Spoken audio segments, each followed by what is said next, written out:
here on my back porch in Summerville, South Carolina. I'm finally getting around to doing some more of the police dynamics training videos. Since my unsuccessful run for Congress, I've been working with the International Academy of Public Safety, helping them to develop and promote the SHIELD program. That's the Sheriff's Institute for Ethical Leadership Development. And I've been following this blog called Coach with a Heart now for several years. And a blog post came along the other day that really caught my attention by Dan Weigold. He's Coach with a Heart, does a lot of practical life coaching and leadership development type stuff. And the post was on authentic leadership. And after taking a look at it, I realized that it was right in line with our police dynamics teaching on leadership and with the SHIELDS Academy, particularly when it comes to things like reflective leadership, which is an important component of the SHIELD training. And I asked Coach Weigold for permission to use that post in this police dynamics training video. So the topic is authentic leadership, and he's identified 6 basic principles or components of being an authentic, or we might use the term reflective leader. The first is to have a compelling vision. In other words, one that inspires others and creates meaning. The ability to impart a vision is a key leadership skill and is often overlooked.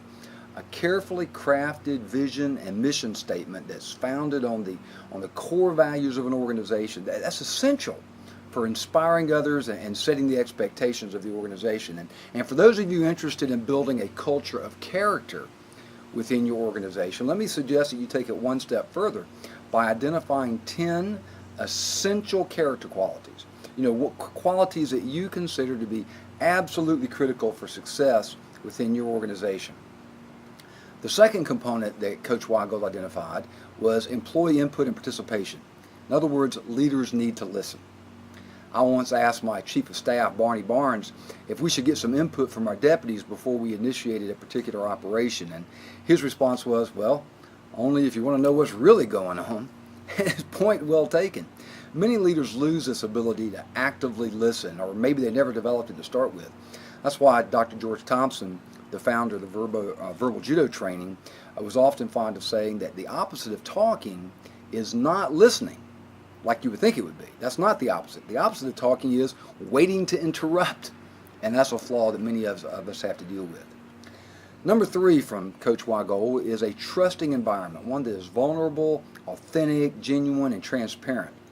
You've often heard me say that trust is the fuel that drives coactive relationships forward. This is fundamentally true. And I don't care if you're talking about external relationships with the community and the citizens that you serve. It's equally true, and maybe even more profoundly powerful when we're talking about building internal relationships within an organization. Trust flows from a foundation of integrity, which in and of itself is just a combination of our character and our competencies working in tandem. General Norman Schwarzkopf said this. He said, leadership is a potent combination of character and strategy. But if you have to be without one, be without the strategy.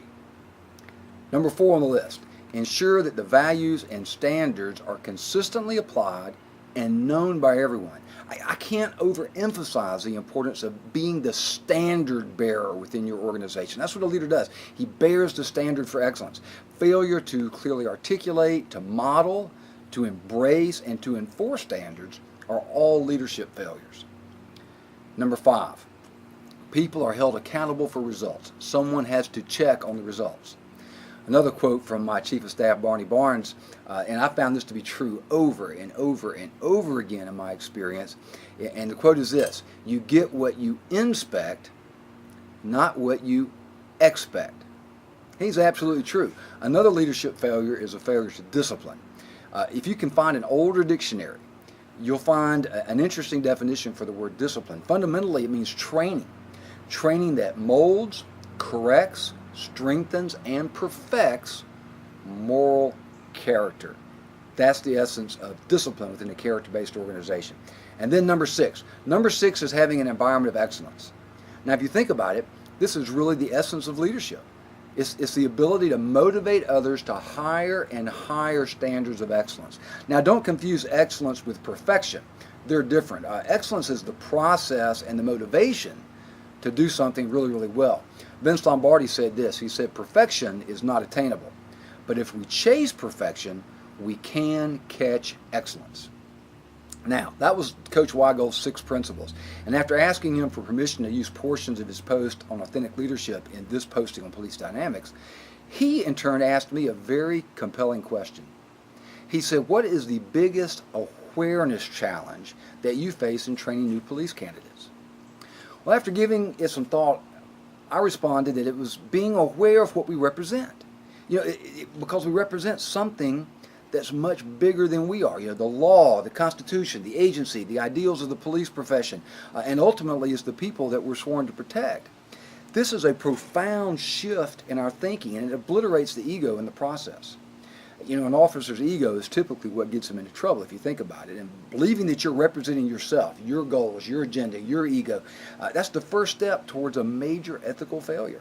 And this applies to leaders too, because when they lose sight of who and what they represent, it's their own egos that get them in trouble as well.